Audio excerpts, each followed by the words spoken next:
नमस्कार, SBT news में आपका स्वागत है। पेश है 7 फरवरी बुधवार दोपहर 3:15 बजे राजस्थान की 15 बड़ी खबरें। इस न्यूज बुलेटिन के प्रायोजक हैं विनी केक एंड मोर। तो सबसे पहले एक नजर डालते हैं आज की हेडलाइंस पर। भजनलाल सरकार में राजनीतिक नियुक्तियां शुरू, लखावत को बनाया राजस्थान धरोहर प्राधिकरण का अध्यक्ष। विधानसभा में कल पहली बार महिला वित्त मंत्री दिया कुमारी करेंगे लेखानुदान पेश। राहुल बोले, ओडिशा में बीजेपी और बीजेडी की पार्टनरशिप, कांग्रेस राज्य के लोगों की भलाई के लिए इनका विरोध कर रही।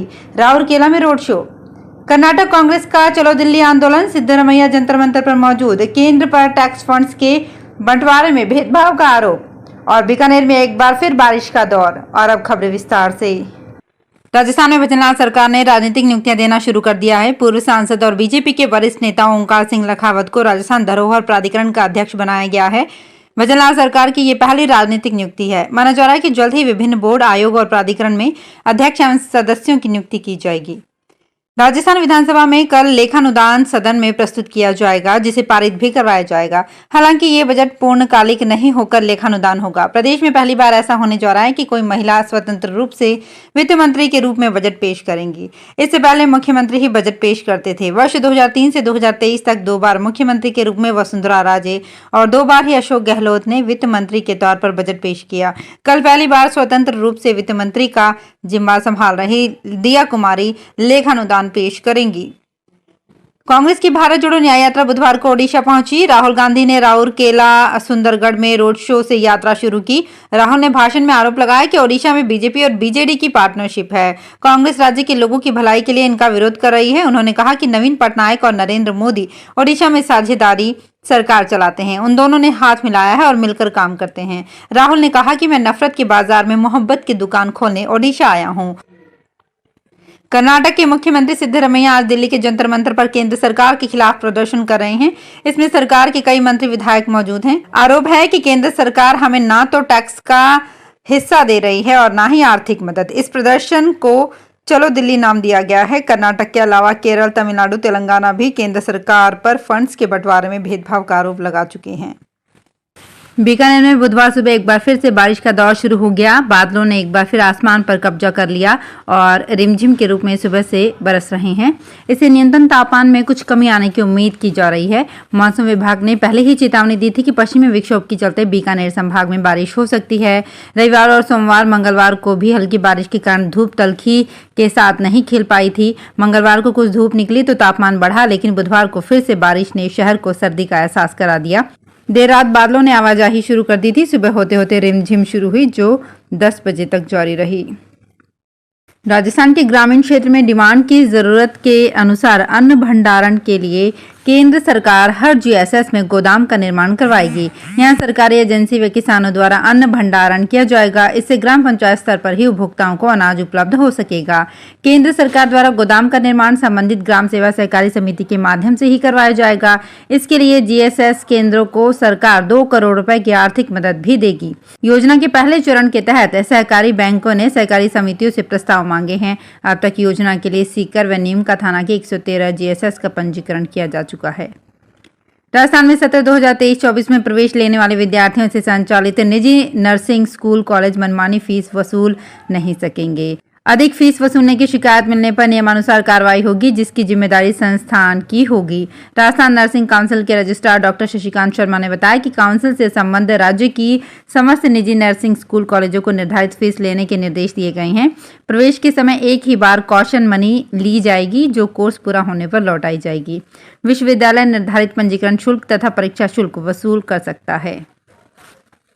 मुंबई से करीब 1.25 करोड़ रुपए से अधिक का दूध पाउडर लेकर दिल्ली जा रहे ट्रक की लोकेशन आना बंद हो गई। इसके बाद ट्रांसपोर्ट कंपनी के मैनेजर ने मामला दर्ज करवाया। पुलिस ने ट्रक तो ढूंढ लिया, लेकिन ट्रक के आसपास ना तो करोड़ों का मिल्क पाउडर मिला, ना ही ड्राइवर। अब पुलिस माल बरामदगी और ड्राइवर की तलाश में जुटी है। मामला भीलवाड़ा के मांडल थाना क्षेत्र का है। पुलिस ने इसी ट्रक को जब्त किया है, जो मुंबई से करोड़ों का मिल्क पाउडर लेकर रवाना हुआ था। उत्तराखंड विधानसभा में समान नागरिक संहिता पास करने की कवायद के बीच भारतीय जनता पार्टी शासित 2 और राज्यों में इसे लागू करने का प्लान बन गया है। मध्य प्रदेश ने जहां इस पर विचार करने की बात कही है, तो राजस्थान में भजन लाल सरकार ने जल्द ही यूसीसी का बिल विधानसभा में पेश करने का ऐलान कर दिया है। भाजपा सरकार की घोषणा के बाद राजस्थान में सियासत तेज हो सकती है। राजस्थान के कैबिनेट मंत्री कन्हैयालाल चौधरी ने मंगलवार को विधानसभा को बताया कि सरकार जल्द ही यूनिफॉर्म सिविल कोड पेश करेगी। उन्होंने कहा कि मुख्यमंत्री ने विधानसभा में यूसीसी बिल लाने की मंजूरी दे दी है। यदि समय मिलता है तो इसी सत्र में, नहीं तो अगले सत्र में इसे लाया जाएगा। राजस्थान के बड़े हॉस्पिटल में शामिल जोधपुर के मथुरा दास माथुर का बीते कुछ साल में कायाकल्प हो गया है। यहां हर विंग डेवलप की जा रही है। अत्याधुनिक मशीनरी, बढ़ती फैसिलिटी और अनुभवी डॉक्टर्स की टीम नित नए कीर्तिमान रच रही है। विजन इस हॉस्पिटल को राजस्थान का टॉप 2 मेडिकल सेंटर बनाने का है। एमडीएम अस्पताल के अधीक्षक डॉक्टर किशोरिया ने बताया कि ऐसी व्यवस्थाएं डेवलप की जा रही हैं कि मरीज या अटेंडेंट खुद अपनी स्लिप बनाए। सारी प्रक्रियाओं को ऑनलाइन करने पर काम चल रहा है। अजमेर महर्षि दयानंद सरस्वती यूनिवर्सिटी के प्रथम वर्ष की पहले सेमेस्टर की परीक्षाओं में कड़ी सुरक्षा रहेगी। परीक्षा केंद्रों के कमरों में विद्यार्थी और वीक्षक मोबाइल नहीं रख सकेंगे। पेपर के प्रत्येक पेज पर यूनिक कोड होगा। अब पेपर के पैकेट खोलने की वीडियोग्राफी कराना जरूरी होगा। सत्र 2023-24 में यूनिवर्सिटी से संबद्ध अजमेर, नागौर, भीलवाड़ा, टोंक, शाहपुरा, ब्यावर, केकड़ी, कुचामन, डीडवाना जिले के कॉलेज में यूजी प्रथम वर्ष में सेमेस्टर पद्धति लागू की गई है। दिल्ली शराब नीति घोटाले में जांच कर रही ईडी सीएम अरविंद केजरीवाल को 5 बार समन भेज चुकी है। केजरीवाल इन समन को राजनीति से प्रेरित बताकर अभी तक ईडी के सामने पेश नहीं हुई है। इसे लेकर ईडी ने 3 फरवरी को दिल्ली की राउज एवेन्यू कोर्ट में शिकायत दर्ज की थी, जिस पर आज शाम 4 बजे फैसला आ सकता है। उधर कोर्ट में ईडी की शिकायत को लेकर दिल्ली की शिक्षा मंत्री आतिशी ने आज कहा, भाजपा और मोदी अपने विरोधियों को खत्म करने के लिए ईडी का इस्तेमाल कर रही है और केजरीवाल इस लिस्ट में पहले नंबर पर हैं। मालवीय नगर विधायक कालीचरण सर्राफ ने गहलोत सरकार पर वादा खिलाफी का आरोप लगाया है। उन्होंने कहा, मालवीय नगर की जनता नाले की दुर्गंध से परेशान है। पिछली सरकार ने 10 करोड़ रुपए देने का वादा किया था, लेकिन ये राशि नहीं मिली। मालवीय नगर के हालात बिगड़ते जा रहे हैं। सरस प्लांट का वेस्ट सीधे नाले में गिराया जा रहा है। आसपास के लोग कूड़ा कचरा भी नाले में ही डाल रहे हैं। इससे पूरे इलाके में मच्छरों का प्रकोप है। जवाहर नवोदय विद्यालय में समानांतर प्रवेश चयन परीक्षा के लिए सत्र 2024-25 में कक्षा 9वीं और 11वीं में प्रवेश के लिए परीक्षा 10 फरवरी को आयोजित होगी। समानांतर प्रवेश चयन परीक्षा 2024 के प्रवेश पत्र ऑनलाइन मिलने प्रारंभ हो गए हैं। बीकानेर जिले में इसके लिए 3 परीक्षा केंद्र बनाए गए हैं। कक्षा 9वीं के लिए शहीद मेजर पूर्ण सिंह फोर्ट राजकीय उच्च माध्यमिक विद्यालय में 384 एवं राजकीय उच्च माध्यमिक विद्यालय शार्दुल में 396 तथा कक्षा 11वीं के पीएम श्री स्कूल जवाहर नवोदय विद्यालय गजनेर में प्रवेश परीक्षा के लिए पंजीकृत अभ्यर्थियों की संख्या 205 है। बारां जिला मुख्यालय स्थित परिवहन विभाग कार्यालय में लाइसेंस बनाने की प्रक्रिया में दलालों अधिकारियों के दखल रोकने और ड्राइविंग में परफेक्ट लोगों को लाइसेंस देने के उद्देश्य से कई जिलों में ऑटोमेटेड ड्राइविंग ट्रैक बनवाए जा रहे हैं।